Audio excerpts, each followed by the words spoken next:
What's up, YouTube? It's your boy, lead official Miko, aka Chosen Commander Miko. Welcome back to Controversial Calls. And today we're going to be talking about one question for each NFL team. We're going to start off with the AFC East. Let's get straight into it.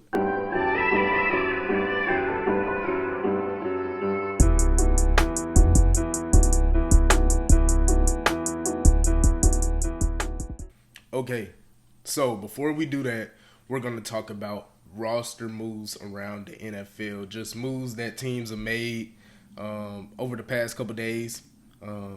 Obviously, it's not going to be nothing major, but it's the middle of the season, and we're just going to talk about some of the moves. So the first one, as we saw, the Falcons released Young Waku, and the Giants picked him up on the practice squad. That's a big move for them, considering the fact that Graham Gano is battling a groin injury. So we'll see what they'll do with Young Waku. Another move, the Texans released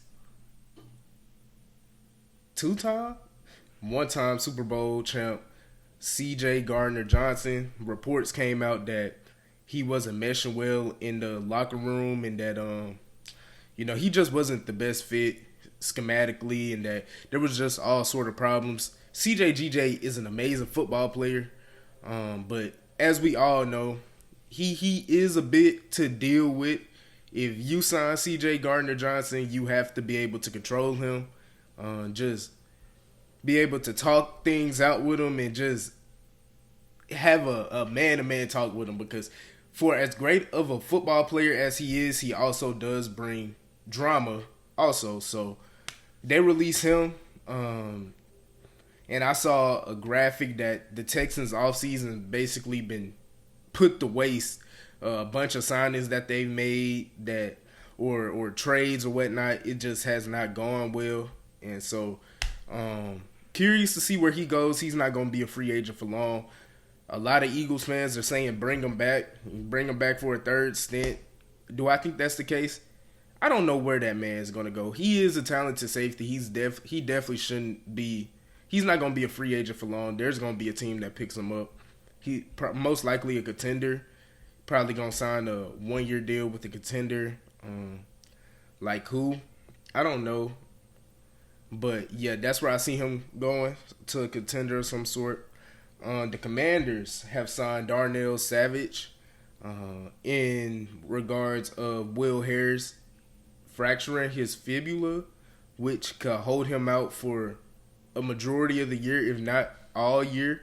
They put Will Harris on IR, not full season IR, but the 4-week IR. So there is hope that they get him back, but while he is rehabbing and recovering, they have signed Darnell Savage to take his roster spot. Jackson Dart has taken the spot of Russell Wilson, which we all knew was going to happen.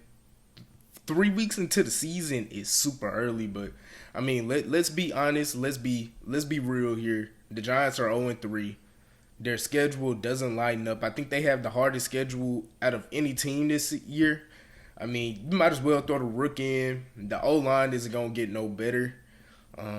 Let him take his lumps. I mean, you would rather the Rook take his lumps rather than let Russell Wilson sit in there and continue being the quarterback, and he's not even going to be there next year. I mean, just let Jackson Dart have some growing pains, but let him build that continuity and that rapport with Cam Scatterbo and Tyrone Tracy and Malik Neighbors and Theo Johnson, Darius Slayton, Jalen Hyatt, Wan'Dale Robinson. You might as well let him build that rapport with them on the field and let him get some real on-the-field game reps. I'm not opposed to it. I mean, we all knew we was going to see Jackson Dart.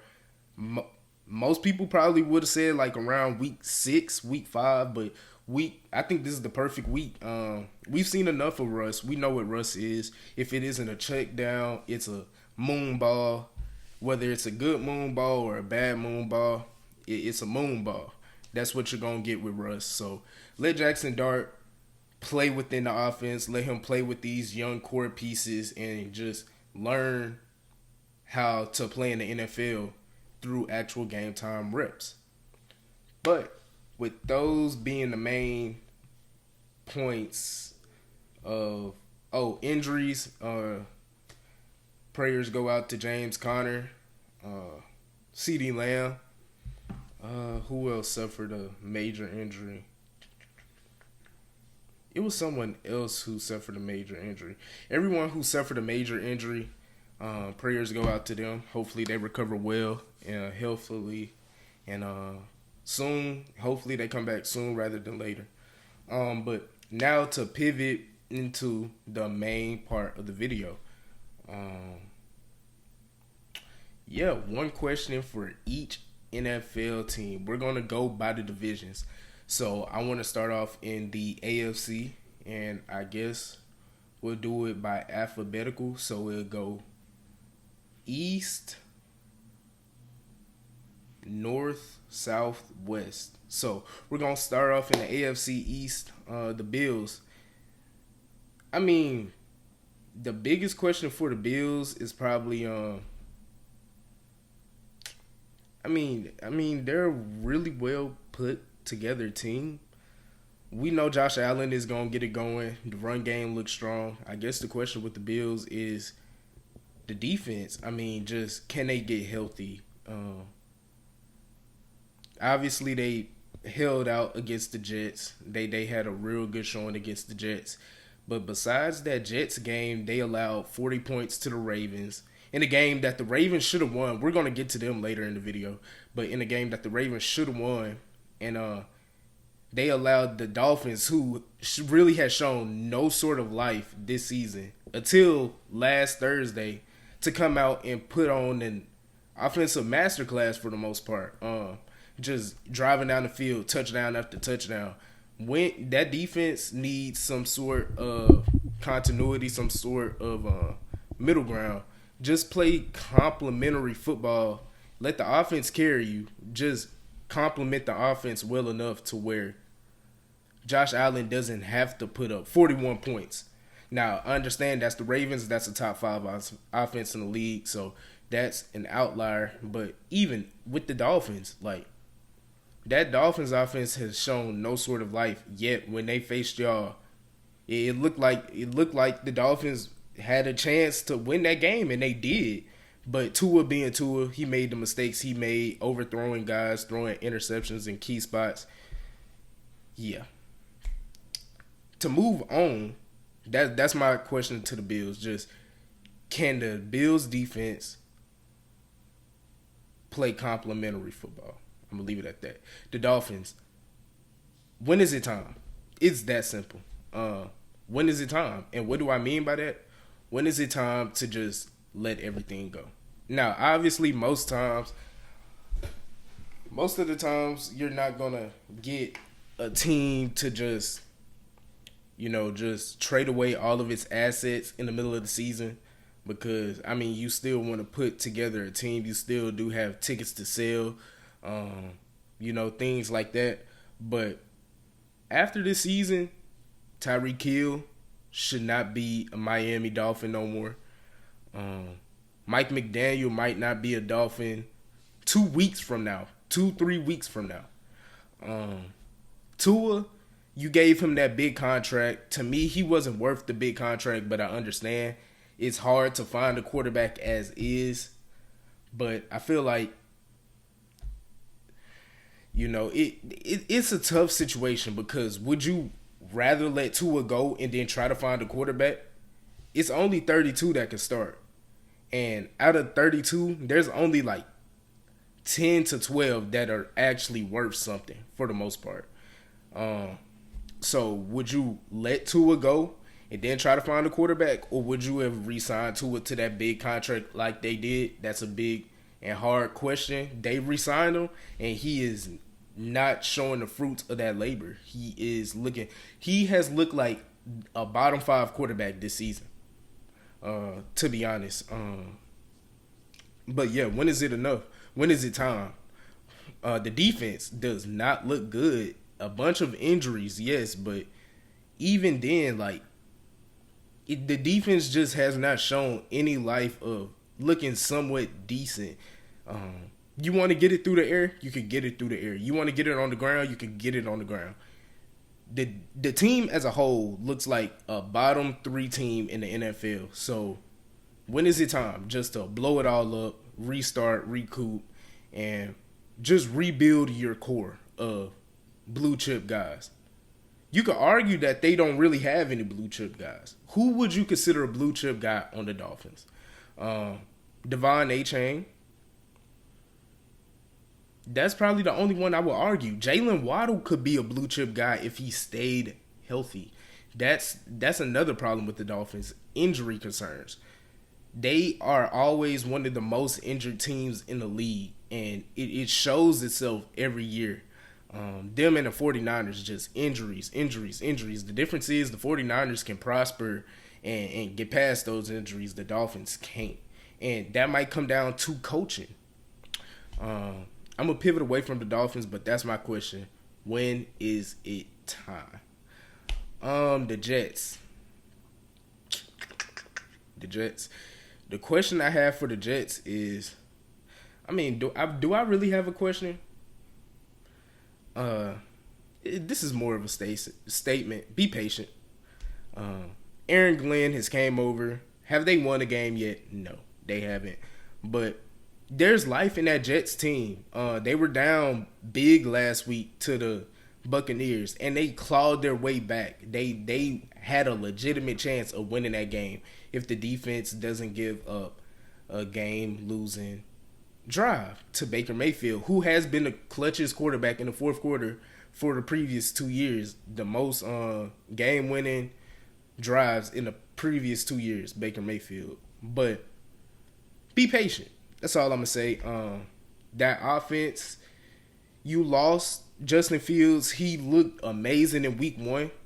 Week 2, he didn't look hot at all. It was actually bad. It was horrible. But you got to be patient. The defense is always going to put up a fight. They have corner pieces on the defense. It's just the offense. The offense needs to catch up. And there's some pieces on the offense, but until you find that quarterback, and this is what I was talking about with the Dolphins, would you rather let a quarterback go who isn't the best, but he's stable for the most part, or would you rather just go out and try to find the guy? The Dolphins re-signed Tua. The Jets haven't had a quarterback in like 15 years. The best quarterback they've had is Mark Sanchez. That says a lot.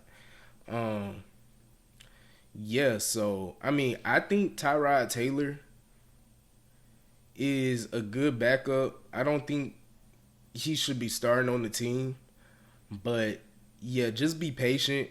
Y'all just got to find that quarterback. Once the quarterback comes, once the Jets hit on the quarterback, that team will look significantly better. That's obvious, but it's really that simple. The defense is built. You have corner pieces there. You have Quincy and Quentin Williams. You have Sauce Gardner. You know what I'm saying? You got the pieces on the defense. The offense, you got Garrett Wilson. You got Breece Hall, Braylon Allen. You got pieces there. You know, got to hit on the quarterback. And then the last team in the AFC East, the Patriots. The running back situation, just the turnovers in general. Let the Rook get a bulk of the touches. Look, I guess I have to format that into a question. I'm gonna keep it simple. When is it Travion Henderson time? Ramondre Stevenson, ever since he's been a Patriot for the most part, can't keep the ball off the ground. Antonio Gibson, I'm a Commander fan. I've been there since the Redskins, football team, and now Commanders. Antonio Gibson is a fumbling machine. That's part of the reason why we didn't bring him back. So if the Patriots, Ramondre Stevenson showed a lot of potential his rookie year. Then the fumbles came. So what did they do? They brought in Antonio Gibson, who showed a lot of potential his rookie year. And then the fumbles came with him too. Two of the same as far as that. And it showed this last Sunday. 3 out of the 4 fumbles they had, both of those running backs. I probably over-exaggerating by saying give Travion a bulk of the touches out of the backfield, but he needs a bigger workload because, I mean, you drafted him in the first round. Sorry about that. But like I was saying, drafting a first-round running back, and I understand the running back by committee type of role, the room kind of sort of, but if you draft a running back with your first-round pick, me personally, as a fan, I would expect him to get a lot of the carries or a lot of work out of the backfield. So I expect them to slowly transfer into those two being in the front to Travion getting a majority of work in the backfield. So yeah, that's something to look out for. That's the AFC East.